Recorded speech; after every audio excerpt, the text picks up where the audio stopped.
My wife handed me the ultrasound at church. Our third child, she said, smiling for the cameras. I was at a conference when this baby was conceived, but let me back up. Because the Sunday morning it all started to unravel looked perfect.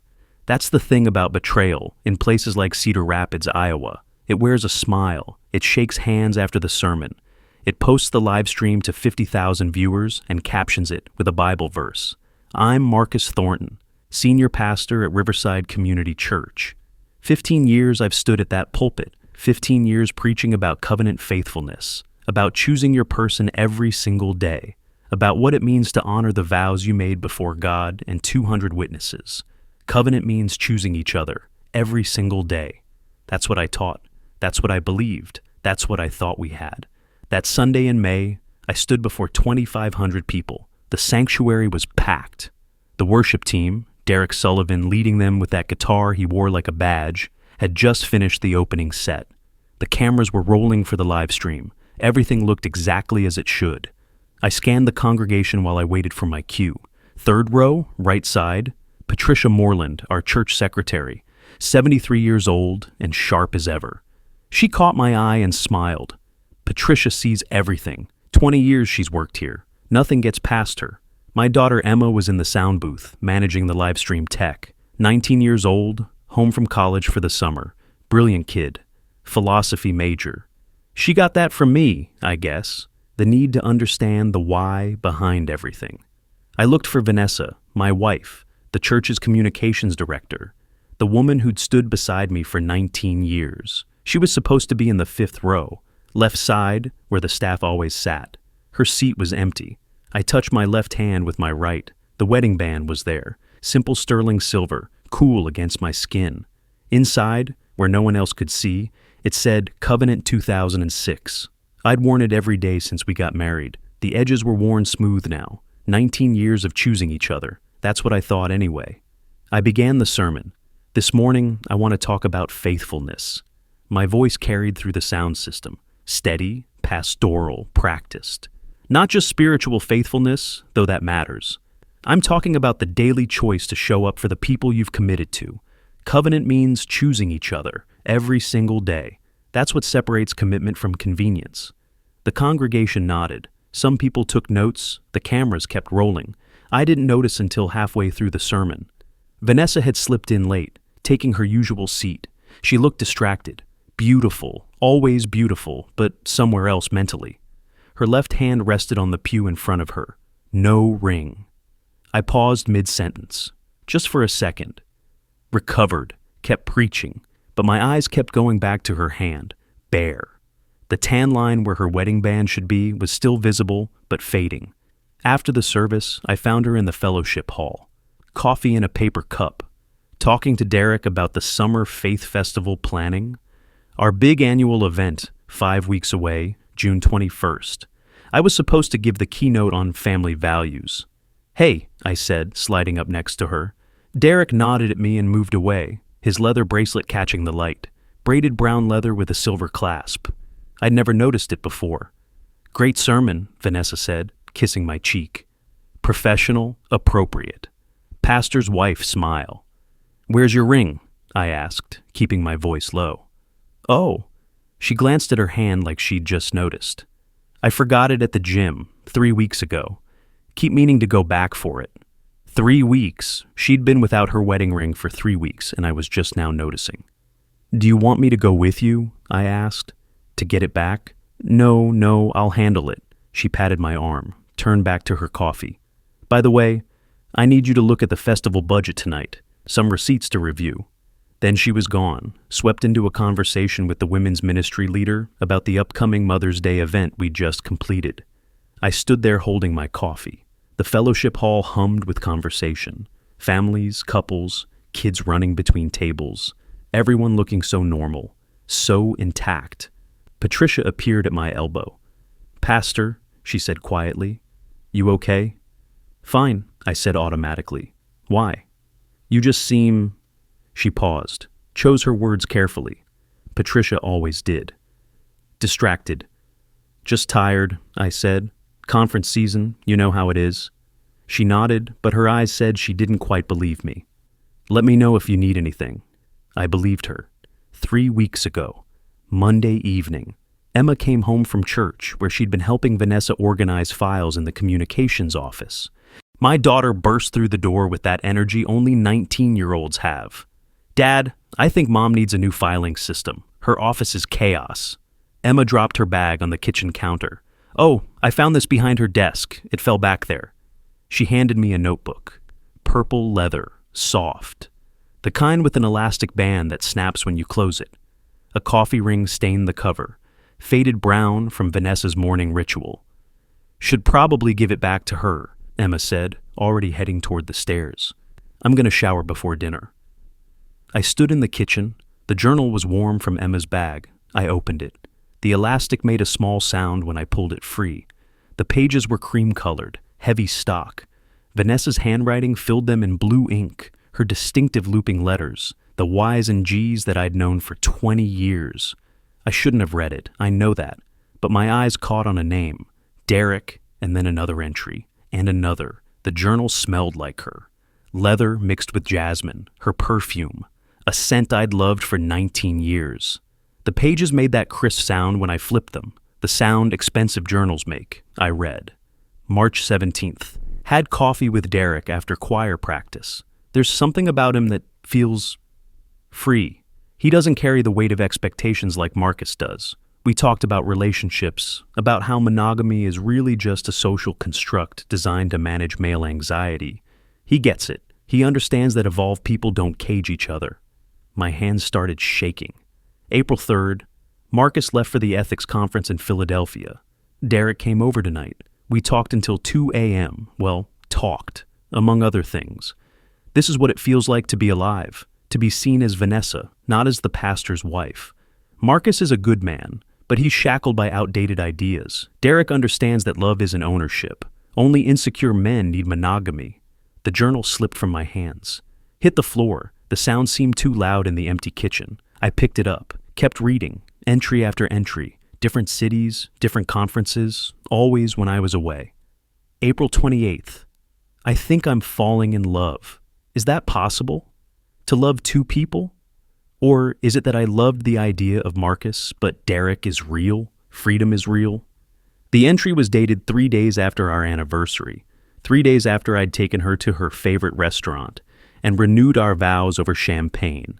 3 days after she'd looked me in the eye and said, 19 years, and I'd choose you again. I closed the journal, stood in my kitchen, stared at nothing. Emma called down from upstairs. Dad, you okay? Fine, I called back. My voice sounded normal, amazing how normal it sounded. I'm fine. I couldn't sleep that night. Vanessa was in bed beside me, scrolling through her phone. The blue light painted her face in shadows. I'm going to take some Tylenol, I said. Headache. In the bathroom, I opened her purse, the one she always left on the counter. I'd never looked through it before. 19 years of marriage, and I'd never once invaded her privacy. There, tucked into the side pocket, an envelope, medical paper, thick. You could feel the weight of what was inside before opening it. I pulled it out. Ultrasound photo, thermal paper, slick texture, the kind that feels almost plastic. 8 weeks along, according to the grainy black and white image, a tiny curved shape. Our baby. Except. I pulled out my phone, opened the calendar, April 15th, the date stamp on the ultrasound, counted backward 8 weeks, February, middle of February. I'd been in Philadelphia the entire week, annual theological ethics conference. I'd even extended the trip by 3 days to visit my seminary professor who was retiring. I held the ultrasound up to the bathroom light. The paper had a specific rustle, different from regular printer paper. It still smelled faintly clinical, antiseptic. Sterile. 8 weeks, I counted again. Double-checked, triple-checked. The math didn't lie. I lowered the photo, stared at myself in the mirror, 42 years old, gray starting at my temples, lines around my eyes from squinting at Bibles in dim church lighting for 15 years. How long had I been this stupid? I put the ultrasound back exactly where I found it. Closed the purse. Took some Tylenol I didn't need. When I came back to bed, Vanessa was asleep. Or pretending to be. I lay there in the dark, staring at the ceiling, doing math over and over and over. The numbers didn't change. If you've ever had that moment when the math just doesn't add up, and your brain is screaming one thing while your heart begs for another explanation, just type timeline in the comments. You're not alone in that specific kind of pain. Tuesday night, 2 a.m. I was alone in my home office, couldn't sleep, couldn't think, couldn't stop thinking. The Summer Faith Festival planning binder sat on my desk, blue, thick, 3 rings. Vanessa's meticulous organizational system, laminated tabs separating sections, color-coded sticky notes marking important pages. She'd asked me to review the budget, approve some expenditures. I opened it. The binder made that specific snap sound, plastic cover, the smell of office supplies mixed with her perfume from where she'd handled it. Receipts, dozens of them, hotel stays during festival planning trips, restaurant charges, conference centers. I started comparing them to my calendar, to church records, to the trips Vanessa had told me about. January 15th. Planning meeting in Des Moines. Hotel receipt from Marriott, dinner for 2 at a steakhouse, $217. I checked the church calendar. No planning meeting scheduled in Des Moines that weekend. February 8th. Site visit for potential vendors in Omaha. Hotel receipt. Different hotel. Dinner again. $249. My calendar, I was in Chicago that weekend. Speaking at a men's conference. March 19th. Conference center negotiations in Kansas City. Hotel, dinner, $286. I cross-referenced the church credit card statements. All approved, all marked as Festival Planning v. Thornton. 6 months, 6 different cities, 6 different hotels. I pulled up our joint credit card statement, the one for personal expenses, compared dates. Every festival planning trip happened when I was traveling, every single one. My hands were shaking so hard I could barely turn the pages. The paper rustled too loud in the quiet office. Each receipt, a new piece of evidence. Each date, another lie. 6 months, 6 cities, 6 hotels. Always during my conference season, I closed the binder, that snap sound again, final, definitive. The evidence was all there, had been all along. I just hadn't been looking. I waited until after Emma went to bed Wednesday night. Vanessa was in our room, reading something on her iPad, probably church communication stuff. She was always working. I came in holding the purple journal, the blue binder, my phone with the calendar pulled up. "We need to talk," I said. She looked up, saw what I was holding. Her face went very still. "Where did you get that?" She nodded toward the journal. "Emma found it, behind your desk. She thought you'd want it back." Vanessa set down the iPad, sat up straighter. "So, you read my private journal." "I read enough." I set everything on the bed between us. 6 months, Vanessa, the hotels, the receipts, the conferences that didn't exist. Marcus, I found the ultrasound, April 15th, 8 weeks. I was in Philadelphia. She didn't deny it. That's what got me. She didn't even try. "I didn't plan this," she said finally. "It just happened." "Derek," I said, "our worship director, the man I hired 8 months ago. He understands me in ways—" She stopped, changed tactics. "Look, I know this isn't what we planned, but is the baby his?" Silence. "Vanessa, is the baby Derek's?" "I don't know," she said. So quiet I almost didn't hear it. Then stronger. "Maybe, probably. The timing. Yes, probably his." I sat down on the edge of the bed. My legs wouldn't hold me anymore. The wedding photo on my nightstand stared at me. 2 kids in their 20s, thinking love was enough, thinking covenant meant something. "I need you to understand something," Vanessa said. She was using her conference voice, her professional voice. "I love you, Marcus. I do. But you have to see that what we've been doing, this monogamy thing, this possessive relationship structure, it's outdated. It's 2025. We've evolved past that. Enlightened people don't cage each other with ownership." I stared at her. "That's from your journal, the enlightened people line." "Yes, because it's true." She leaned forward. "Marcus, you teach ethics. You encourage people to question traditional structures when they don't serve us anymore. Why is this different? Because we made vows.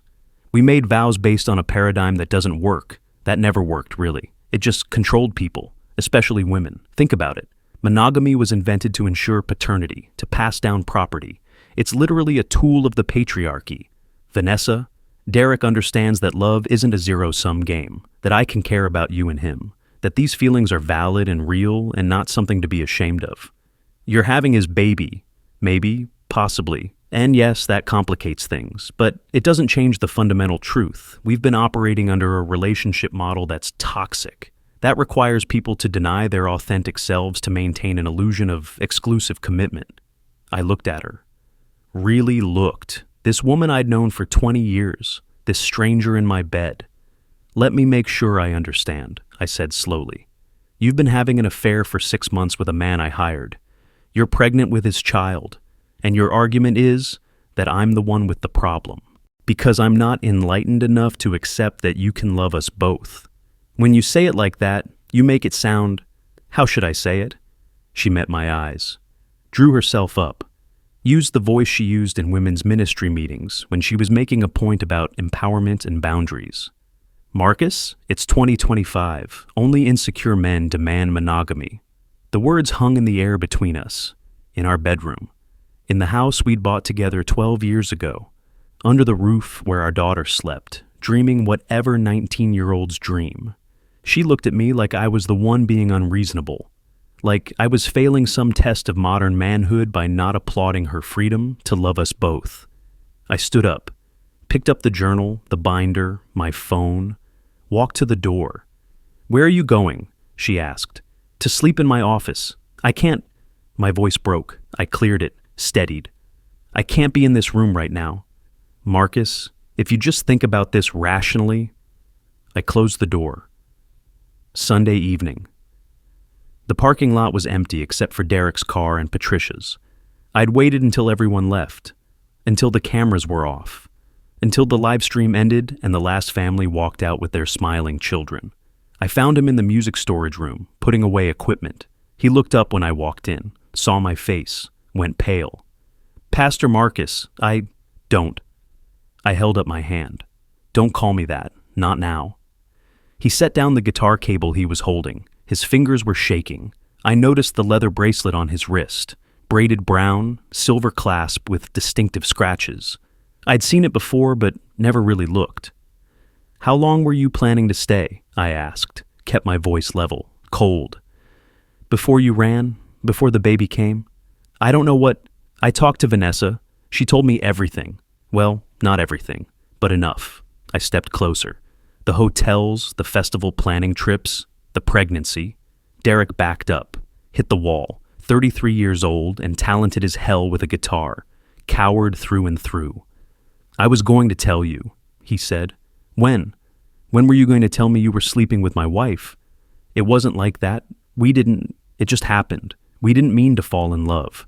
Something in me snapped, not loud, not dramatic, just a quiet breaking. You didn't fall," I said. Each word precise, controlled. "You climbed into my marriage bed. You targeted her. You're the worship director. You had access, trust, proximity. You knew exactly what you were doing. Pastor, please, stop calling me that." My voice echoed in the small room. "You don't get to call me that. You don't get to use that word after what you've done."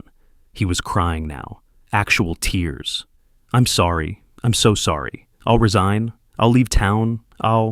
Yes," I said. "You will. You'll resign tomorrow. But first, I need something from you." I held out my hand. He stared at it, confused. "The church key, the master key. Patricia told me you borrowed it, 6 times in 3 months, for late practice sessions." His face went white. He reached into his pocket, pulled out the brass key on its leather fob. Old brass, worn smooth. The church logo embossed on the leather. You could feel the raised letters. The key was warm from his pocket, heavy. Heavier than a normal key. It made that distinctive jingle when he dropped it in my palm. "The security cameras," I said. "They're on a loop. They don't record during the day to save storage, but they record after hours. Every single time someone uses that key to unlock the building after 6 p.m. Derek's face told me everything I needed to know. Leave, I said. Now. And Derek?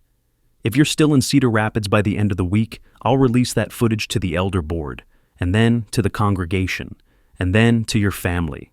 Every single time you used my church as your hotel room. He fled, left his jacket, left equipment half put away, just ran. I stood there alone in the storage room, holding that brass key. The metal was warm. It smelled like brass always does, metallic, almost alive. I closed my fist around it. The key to my church, my sanctuary. The place I'd preached about faithfulness for 15 years. Used to violate the very covenant I'd stood up there defending. Wednesday morning, women's ministry meeting. I wasn't supposed to be there. I was in my office working on next Sunday's sermon when Patricia knocked softly on my door. "Pastor," she said. Her face was tight. "You need to see something." I followed her down the hallway. She stopped outside the fellowship hall. Through the window in the door, I could see Vanessa standing at the front of the room. 45 women seated in folding chairs, coffee in paper cups, Bibles open. Vanessa's hand rested on her stomach. She was glowing. "We're blessed," she was saying. Her voice carried through the door. "Truly blessed. Marcus and I are expecting our third child." The room erupted. Applause. Tears. Women rushed forward to hug her, to touch her belly, to congratulate her on this miracle. Patricia's hand gripped my arm. "Pastor, I'm so sorry. I didn't know she was going to..." I watched through the window. Vanessa was crying, happy tears, accepting hugs, glowing with that pregnancy radiance that women get. Susan Harper, the women's ministry leader, had her hands on Vanessa's shoulders. What a blessing. After all these years, another baby. Emma must be thrilled. Vanessa nodded, smiled, said something I couldn't hear through the door. More laughter, more hugs. I turned and walked back to my office. Over the next 3 days, 73 people congratulated me, in the hallway, at the coffee shop, in the parking lot. Members of the congregation I'd known for 15 years. People whose weddings I'd performed, whose children I'd baptized. "Congratulations, Pastor!" What wonderful news. God is so good. I smiled every time, thanked them every time. My face learned how to do it automatically. The pastor's smile, the grateful nod, the humble acceptance of their joy. I died every time. The following Sunday, Emma was in the sound booth managing the live stream. I could see her through the glass, 19 years old, beautiful like her mother, smart like both of us, I suppose. Worship was running long. Derek had quit via email Tuesday night. No notice, no goodbye, just gone. We'd brought in a substitute worship leader from a neighboring church. Emma left the booth during the third song, said she needed to adjust something in the sanctuary. I watched her walk down the side aisle. Derek's replacement was leading from the keyboard instead of guitar. His sister was on tambourine, young girl, maybe 22, enthusiastic. I saw it happen in slow motion. The girl reached up to adjust her mic stand, her sleeve pulled back. There, on her wrist, Derek's leather bracelet. The braided brown one with the silver clasp. Those distinctive scratches catching the stage lights. Emma was walking past the stage. She glanced up, saw the bracelet, stopped walking. Her face went through a series of changes. Confusion, recognition, horror. The tambourine dropped from the girl's hand, hit the stage. The crash echoed through the sanctuary. 15 people in the front rows turned to look. Emma ran, out the side door, into the hallway. I left the pulpit, let the associate pastor take over. Found Emma in my office. She was sitting in my chair, staring at nothing, breathing too fast. "Emma?" "That bracelet," she whispered. "I know that bracelet." I closed the door, sat down across from her. "Dad." She looked at me. Her eyes were my eyes, same gray-blue, same searching look when she was working through a problem. "Dad, I found a bracelet, under your bed," Mom sighed, "a few weeks ago. I thought it was weird, but I didn't. I put it back and didn't think about it. But that's the same one. I know it is. The scratches on the clasp, the exact same pattern. Emma, that's Uncle Derek's bracelet, isn't it?" Not a question, a statement. "That girl is his sister. She said so during introductions. She's borrowing his stuff while he's away." I couldn't speak. "Dad," her voice was shaking. "Just tell me Mom didn't. Just tell me that's not Uncle Derek's baby. I wanted to lie. God, I wanted to lie so badly, to protect her, to keep her in the world where her parents were the model she'd built her whole understanding of love around. I couldn't. Emma read it in my face, my silence, my inability to meet her eyes. Oh my God. She stood up, sat back down, stood again. Oh my God, everything. She pressed her hands to her face. Everything I believed about love came from watching you two. You and Mom, the way you worked together, the partnership, the equality, the respect. That's what I wanted. That's what I told my friends relationships could be. Emma, I'm so sorry. What do I believe now? She was crying. Real crying. The kind that shakes your whole body. You taught me that covenant means something, that promises matter, that love is a choice you make every day. Mom taught me about women's empowerment and equality and standing in your own truth. And now, what was any of it worth? What do I believe? I came around the desk, held my daughter while she cried.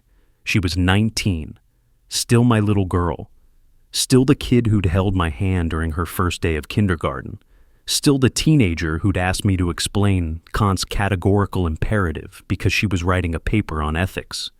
I don't know, baby, I whispered. I don't know what to believe either. She pulled back, looked at me. Did you know? I found out last week. Does anyone else know? The elders are going to find out soon. I have to tell them. Emma nodded, wiped her eyes. I can't be here. I can't come to church and smile and pretend everything's okay. I can't watch her. She couldn't finish. I understand. Do you? Her voice went sharp. Do you understand that my entire worldview just collapsed? That the foundation I built my whole life on just crumbled? You're my dad. You'll always be my dad. But Mom, she shook her head. I don't even know who she is. She left, walked out of my office, out of the church. I heard her car start in the parking lot. I sat in my chair, stared at my desk, at the wedding photo in the silver frame, 8 by 10, ornate corners. The glass was dusty. I hadn't looked at it, really looked at it, in years. 2 kids, 23 and 21, smiling, believing love was enough. I turned it face down, Monday afternoon. Emergency elder board meeting. Robert Chen, our head elder, called it. 48 years old, successful businessman, takes his fiduciary duty to the church very seriously. 7 elders sat around the conference table. I sat at the head. They were all looking at me. Pastor, Robert said, we've received some concerning information about Derek Sullivan's sudden resignation, about your wife, about certain financial irregularities in the festival planning budget. My stomach dropped. What have you heard? Anonymous letter, mailed to my office. Robert slid a folder across the table.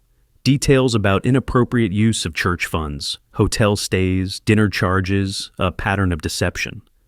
I opened the folder, photocopies of the receipts from Vanessa's binder, highlighted dates, cross-referenced with my travel calendar, with church calendar events that didn't exist. We also, Robert continued, asked our IT director to pull security logs, access records for after-hours entry to the building, another page, a spreadsheet, dates and times. Every time the master key unlocked the sanctuary outside of regular hours. 6 entries in 3 months, all between 8 p.m. and midnight, all on nights I was traveling. Pastor, Robert said quietly, your personal life just became church business. We have 50,000 people watching our live stream every week. If this gets out, if there's a scandal involving staff, we have a responsibility to the congregation, to our witness in the community. I understand. The pregnancy announcement. That was Janet Morrison, 61, grandmother of 8. Is the child yours? Silence. Marcus, she said gently. We need to know. No, I said. Probably not. The timeline, I cleared my throat. The timeline doesn't work. Robert's jaw tightened. Derek Sullivan's? Yes. And the affair has been ongoing for how long?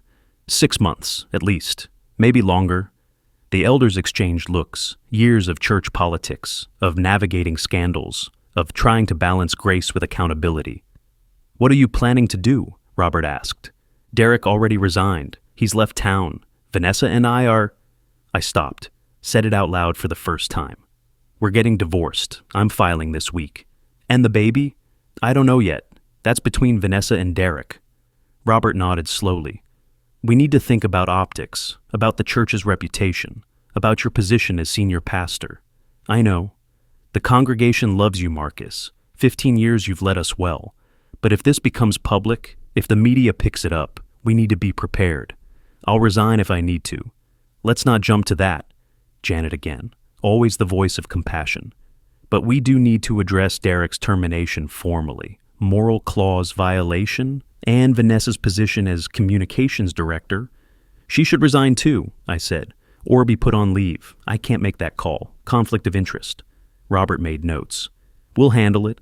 In the meantime, Father's Day is this Sunday. You're scheduled to preach on covenant and fatherhood. The irony wasn't lost on anyone. I'll preach, I said. I'll fulfill my obligations.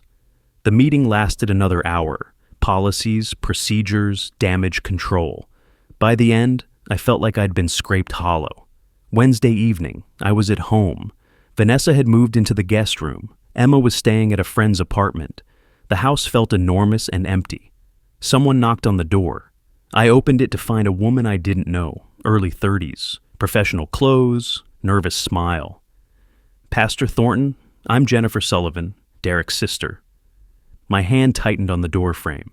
I know this is strange, she said quickly, and I know you have no reason to talk to me. But I need to tell you something about my brother. Can I come in? I should have said no, should have closed the door. But something in her face, shame maybe, or guilt by association, made me step aside. We sat in my living room. She perched on the edge of the couch, twisted her hands together. I didn't know, she said. Not until he told me he was leaving town. But when he explained why, what he'd done, I realized I'd heard this story before. What do you mean? Jennifer pulled out her phone, scrolled, turned it toward me. A church bulletin. First Covenant Church, Minneapolis, Minnesota. Dated 2022. In the photo of the worship team, Derek Sullivan. 3 years younger. Same smile. First Covenant 2022, Jennifer said. Derek was their worship director for 18 months. The senior pastor was a woman, Dr. Rachel Chen, married, 2 kids. Derek started an affair with her, got her pregnant, then resigned 2 weeks before the baby was born, just vanished. My blood went cold. Before that, Jennifer continued, 2019, small church in Wisconsin, associate pastor's wife, same pattern, worship position, access, trust, affair, pregnancy, gone. She set down the phone, met my eyes. This is what he does, Pastor Thornton. He targets married women in church leadership positions, women with power, with visibility, with something to lose. He seduces them, gets them pregnant, and then he runs before there are consequences. 3 times, I said. My voice sounded far away. You're telling me he's done this 3 times. That I know of. There might be more. Jennifer's eyes filled with tears. I'm so sorry. I should have warned you when he applied here. But he's my brother, and I kept thinking maybe this time would be different, that he'd changed. But people don't change. Not really. They just find new victims. Why are you telling me this now? Because you deserve to know. Because your wife deserves to know. Because that baby? She shook her head. Derek won't stay. He never does. And someone needs to tell her that before she makes decisions based on thinking he'll be there. After she left, I sat in my living room, stared at nothing. Vanessa wasn't special to him. We weren't a great love story. We were just marks, targets. Another notch in a pattern. He'd done this twice before, and he'd do it again. The truth was worse than I thought. Somehow, that made it easier. So here's where I stood. I could expose Derek's pattern publicly and protect other churches. Or I could handle it quietly and protect Emma from more public humiliation. If you were me, would you go public with the pattern, type expose, or handle it privately, type private? What would you do? There's no perfect answer here. Both choices have consequences. Both require courage. I made my choice. Let me tell you what happened. Father's Day, Sunday morning, I stood in the pastor's office behind the sanctuary. My yellow legal pad sat on the desk. Sermon notes, neat block handwriting, coffee stains. Dog-eared corners from being carried in my Bible all week. The covenant of fatherhood, choosing your children every day. 3 pages of careful exegesis, stories, application points. A beautiful sermon about faithfulness and legacy and what it means to be a father who keeps his promises. I couldn't preach it. 2,500 people in the sanctuary, 50,000 watching online. Emma was in the 3rd row. She'd come, for me. Her eyes were red from crying. Vanessa's seat was empty. I walked to the pulpit. The cameras were rolling. The live stream was live. Everything was exactly as it should be, except nothing was right anymore. I stood there, looked at my notes, at the 3 pages of careful preparation, at the sermon I'd written before my world fell apart. The paper rustled in my hands. That distinctive sound. I could smell the pencil graphite, feel the eraser crumbs under my fingers. I tore up the sermon, right there at the pulpit. The yellow pages fluttered to the floor. 2,500 people watching. Silence in the sanctuary. The kind of silence that roars. "I can't preach what I prepared," I said. My voice was rough, real, no pastor polish. I wrote a beautiful sermon about covenant faithfulness, about fathers who keep their promises, about choosing your children every day. I gripped the sides of the pulpit, and I still believe that. I do. But I can't stand up here and preach about perfect covenant when mine is broken, when my own marriage is falling apart, when my daughter is sitting in the 3rd row with tears in her eyes because the example I thought we were setting turned out to be a lie. Emma was crying. I could see her. Patricia had her arm around her. "Sometimes," I said, my voice breaking, "covenant breaks. Not because you stopped choosing, because they did. And when you're the one left standing there, still choosing, still showing up, still trying to honor what covenant meant, you have to decide. Do you keep pretending? Do you smile for the cameras and maintain the image? Or do you tell the truth?"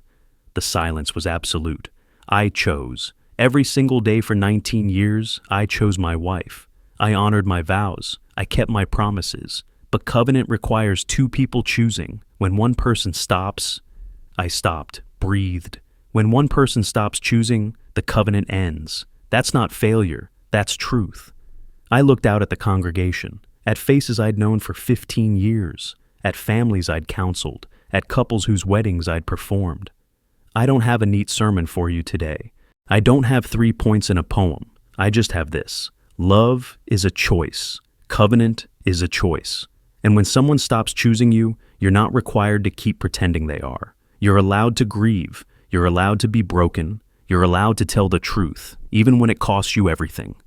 I gripped the pulpit harder. My voice was barely a whisper now, especially when it costs you everything. The live stream camera was still running.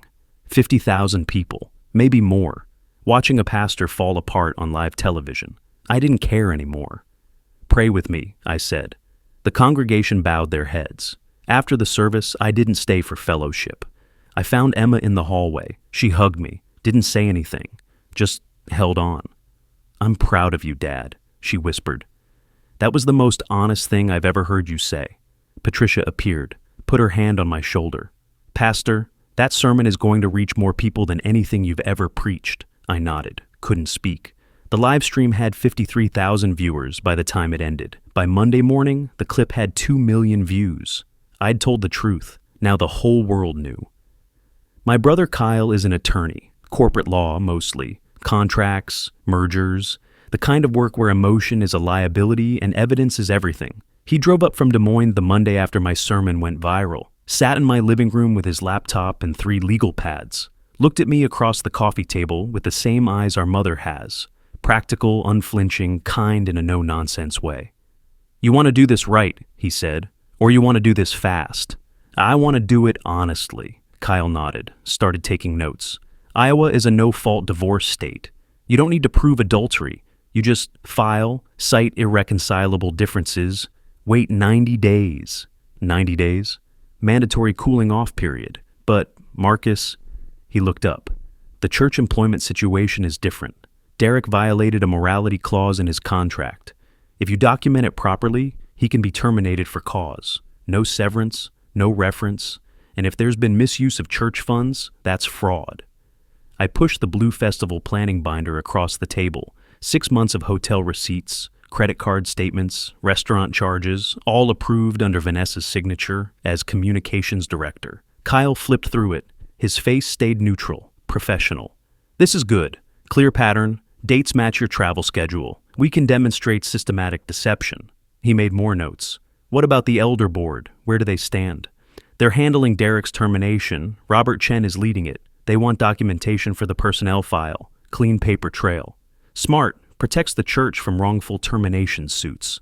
Kyle pulled out another folder. I talked to a colleague who specializes in church law. The morality clause in Derek's contract is solid. The security footage showing after-hours access? That's gold. He used church property for personal misconduct. Open and shut. He slid a document across to me. Divorce petition. My name at the top. Vanessa's below it. Sign here, Kyle said. And here. Initial here. I picked up the pen, black ink, the kind lawyers use. It felt heavier than it should. My signature looked strange on the page. Marcus Thornton, petitioner, seeking dissolution of marriage. 19 years reduced to legal terminology. Irreconcilable differences. Division of assets. Custody arrangements for minor children. Not applicable. Emma was 19. Baby, pending paternity determination and mother's decision regarding placement. What about the baby? I asked. Legally in Iowa, if a child is born during a marriage, you could be presumed the legal father, yes, even if you're not the biological father. Kyle's voice was gentle, professional gentle. But you can contest paternity, DNA test. It's messy, but doable. I don't want to contest it. I stopped. What did I want? I want to make sure the baby is okay, that's all. Kyle nodded, made a note. We can work with that. Mediation instead of litigation. Focus on the child's best interests. When do the legal consequences hit him? Robert called me this morning. Elder board meeting is Thursday. They'll formally terminate Derek's employment, effective immediately. Moral clause violation. They have your statement. Patricia's observations. The security footage logs. Jennifer Sullivan's testimony about the pattern. It's documented. Kyle closed his laptop. Looked at me. Really looked. Marcus, this is going to be public. The divorce filing is a matter of record. The church termination will have to be announced to the congregation. Your sermon already has 2 million views. There's no putting this back in the box. I know. You okay with that? I looked around my living room. The house Vanessa and I bought 12 years ago.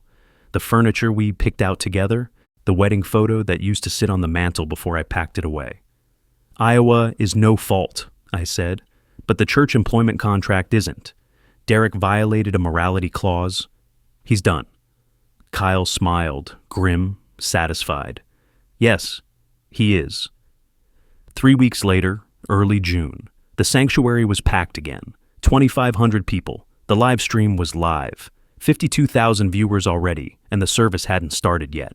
The sermon title appeared on the screens, When Covenant is Broken. I saw people's reactions, some nodding, some uncomfortable, some whispering to their neighbors. Vanessa was in the second row, left side, where staff used to sit. She wasn't staff anymore. The elder board had accepted her resignation as communications director 2 weeks ago. Mutual agreement. She'd keep her health insurance through the end of the pregnancy. Professional courtesy. She looked pale. 4 months pregnant now. Showing. Emma sat in the third row, right side, on purpose. She'd chosen that seat deliberately, supporting me, not sitting with her mother. Patricia was in the front row, Robert Chen beside her, the elder board scattered throughout the sanctuary. Witnesses. I stood at the pulpit, no yellow legal pad this time, no prepared notes, just me and the truth. 3 weeks ago, I began. I stood here and tore up a sermon. Some of you were here. Most of you saw the video. It's been viewed over 2 million times now. Nervous laughter rippled through the crowd. People have asked me if I regret that, if I wish I'd been more professional, more controlled, more pastoral. I paused.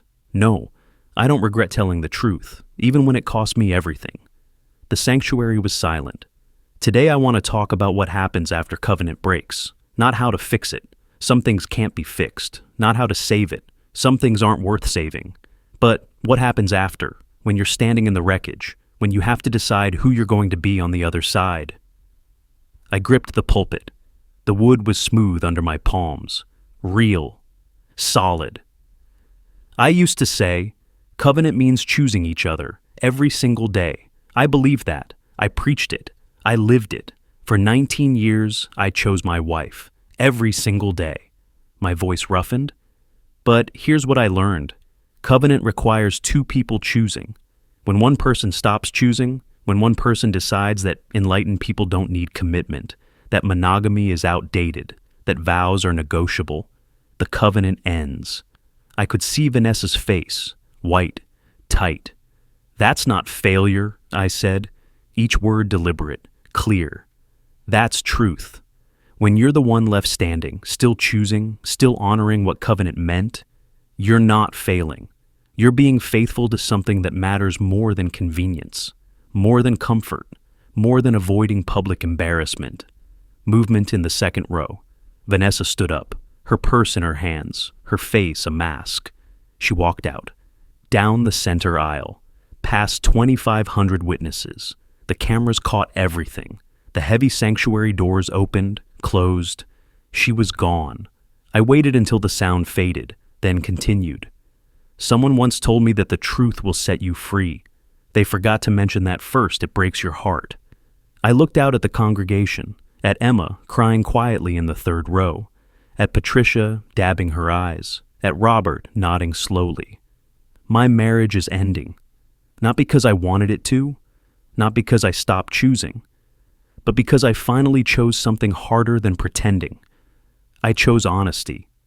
I chose to stop lying to myself, to my daughter, to you.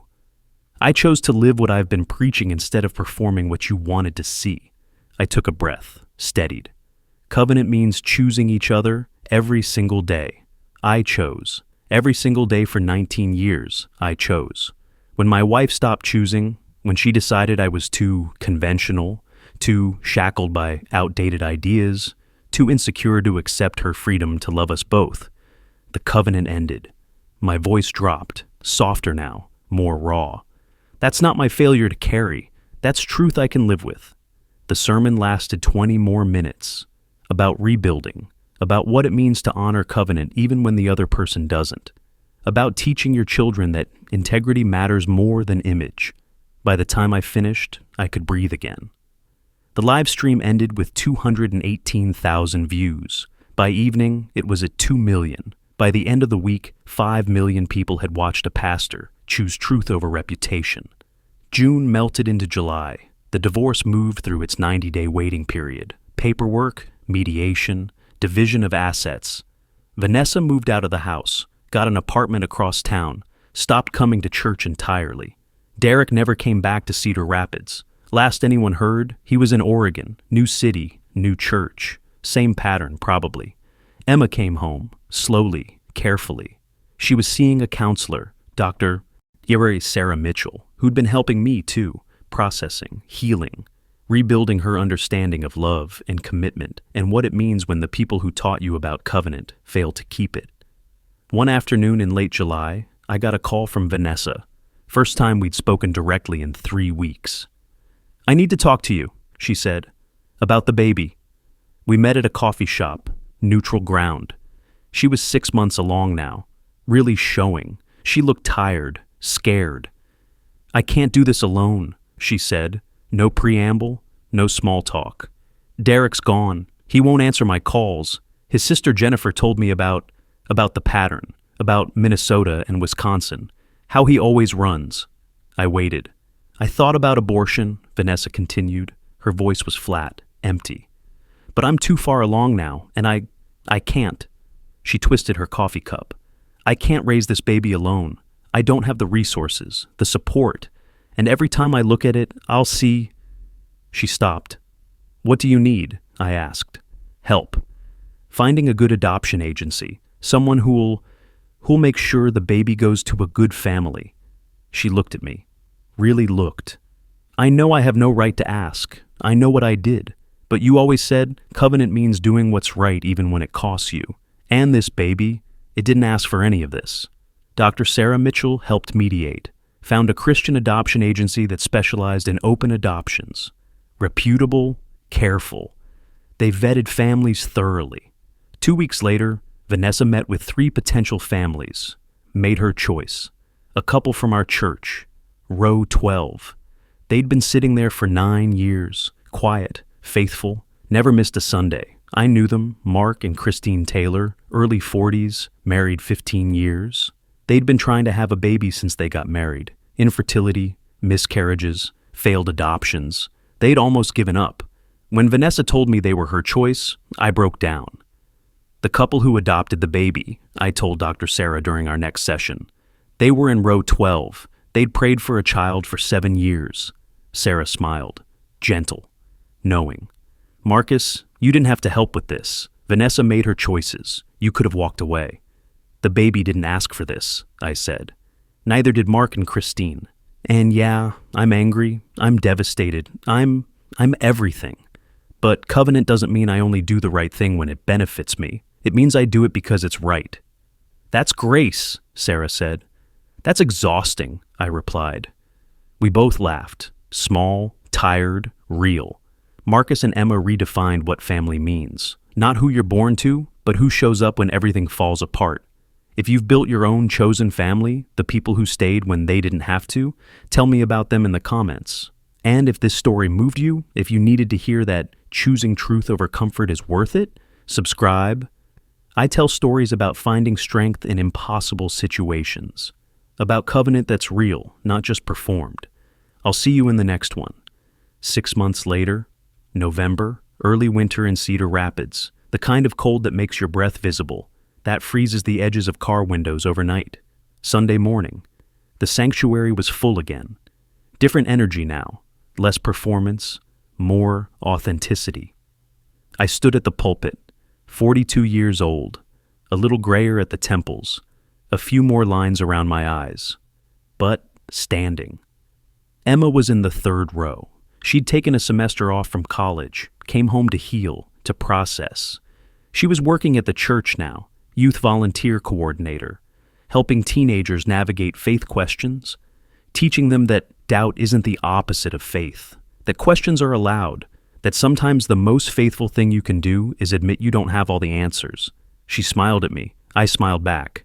Patricia sat in the front row, still sharp, still seeing everything, still the first one to arrive and the last to leave. After everything that happened, she'd pulled me aside one Sunday and said, "Pastor, I've worked here 20 years. I've seen 3 senior pastors. You're the first one who chose truth over image. Don't you dare apologize for that." Robert Chen was in the 4th row. The elder board had unanimously voted to keep me on as senior pastor. "You didn't violate covenant," Robert had said during that meeting. "You honored it by refusing to pretend it existed when it didn't. That's the kind of leader we need." The new worship director, a woman in her 50s, married 30 years, no interest in drama, was finishing the opening set. Different music, different energy, healthier. I looked at my left hand. The wedding band was gone. After the divorce finalized in September, I'd taken it off. Put it in my desk drawer, not thrown away. It was still part of my history. Still represented something that mattered, even if it ended, but gone from my finger. The tan line had faded. My hand looked strange without it. Naked, free. I began to speak. This morning, I want to talk about freedom. Not the freedom to do whatever we want. That's not freedom, that's just chaos. I'm talking about the freedom that comes from choosing truth over comfort. The congregation listened, engaged, real. 6 months ago, I stood here and tore up a sermon. I told you my marriage was ending. I told you that covenant requires 2 people choosing, and when one person stops, the covenant ends. Some of you were angry. Some of you were heartbroken. Some of you stopped coming to church. I paused, looked around.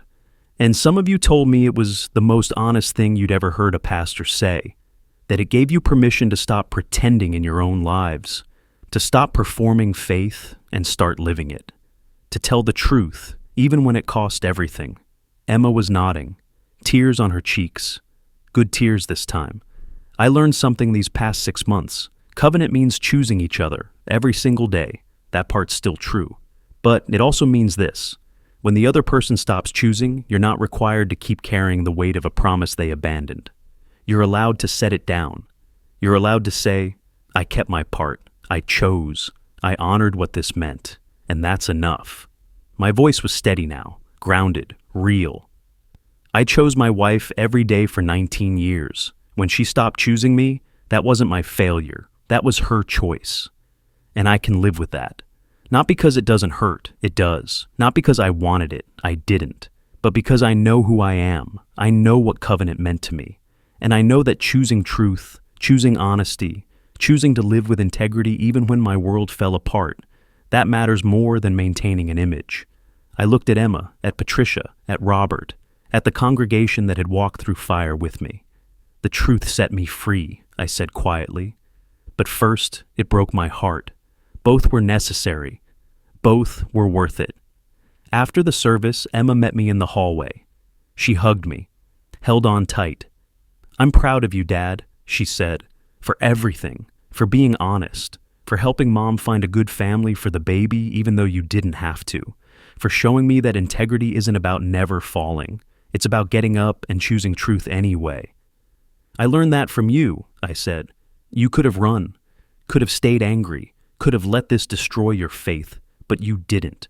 You chose to process it, to heal, to grow. That's covenant too. Choosing to honor what matters even when it's hard. We walked to my office together, father and daughter, broken and healing, honest and whole. On my desk, face up now, the wedding photo. 8 by 10, silver frame, 2 kids in their 20s who thought love was enough. I'd unpacked it last week, put it back out. Not because I wanted to remember the marriage, but because it was still true. That love had been real. Those vows had mattered. That version of me had meant every word. It just wasn't the whole truth. And choosing to see the whole truth, the good and the bad, the covenant and the breaking, that was freedom. Emma picked up the frame, looked at the photo, at her parents, young and hopeful, and completely unprepared for what was coming. You know what I realized? She said. This picture isn't a lie. You did mean it. Mom probably meant it too back then. People change, promises break. That's not your fault. No, I agreed. But choosing how I respond, that's on me, and I choose honesty, even when it costs everything. Emma smiled, set down the frame. That's the covenant I want to keep, the one with truth, with integrity, with showing up as who I actually am, not who people want me to be. That's the covenant worth keeping, I said. We stood there together, looking at a photograph of people who no longer existed, who'd been replaced by these versions, scarred, wiser, freer. Outside, the Cedar Rapids winter sun was setting. The church parking lot was emptying. Families going home, couples holding hands, single parents herding kids into minivans, all of them carrying their own covenants, their own choices, their own truths. I looked at my left hand again. The ring was gone. The tan line had faded completely. My hand looked right now. Normal, mine. Covenant means choosing each other every single day. I chose. She stopped. That's not my failure to carry. That's truth I can live with. Emma squeezed my shoulder. Come on, Dad. Let's go home. We walked out of the church together, into the November cold, into the freedom that comes from choosing truth over comfort, into whatever came next.